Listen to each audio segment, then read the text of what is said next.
ළමයි.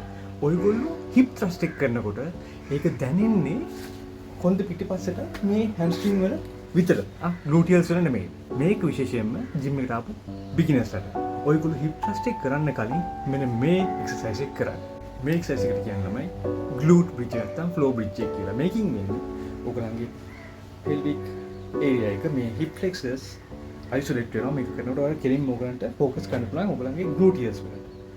එතෙන්දී ඔයගලන්ට කිසිම බරක් දාන්නේ නැති නිසා mind to muscle connection එකත් හදා ගන්න පුළුවන්. හරි ටෙක්නික් එකක් හදා ගන්න පුළුවන්. ඒක තව challenging කරන්න ඕන නම් ඔයගොල්ලෝ stability ball එක පාවිච්චි කරලා මෙන්න මේ glute bridge එක කරන්න.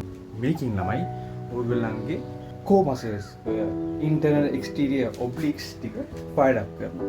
ඔයගොල්ලන් external interior obliques හරියට වර්ධනය වෙලා නැත්නම් මෙන්න මේ balancing ball එක මේ stability ball එක උඩ ඔයගලන්ට balance වෙන්න බෑ.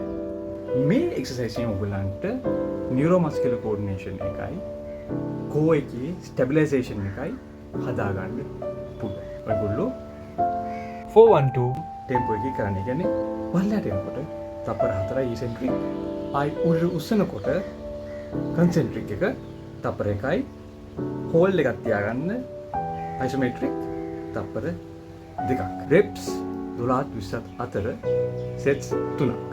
අනිත් එක මතක තියාගන්න ඔය stability ball එක ගෑනු ළමයින්ට ඉඳන් ඉන්න විතරක් පාවිච්චි කරන දෙයක් නෙමෙයි. මෙන්න මේක හරිම වැදගත් ජිම් එකේ තියෙන exercise modality එකක්.